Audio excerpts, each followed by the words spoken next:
Look at completing the square now, but when the x squared coefficient isn't 1. So we can't just jump in straight away and half this because we're not going to get the multiplication out we need. So first we factor out whatever the coefficient of x squared is, but only from the first two terms. We leave that last term as it is. Okay, and then we completely square this bit in the middle.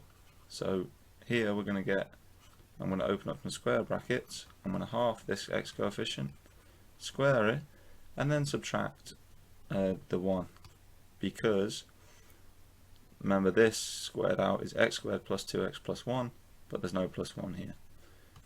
We still have our plus 3, then we multiply out, so we get 2 x plus 1 squared minus 2 plus 3 is not equal to 0. We're just completing this. So then we get 2 x plus 1 squared plus 1. And that's our result. Interesting, if you try solve this set to 0, that's what I was getting at before, you're not going to get any real solutions. And that's because you end up with x plus 1 squared is equal to minus 1/2. And good luck taking the square root of that in the real numbers anyway.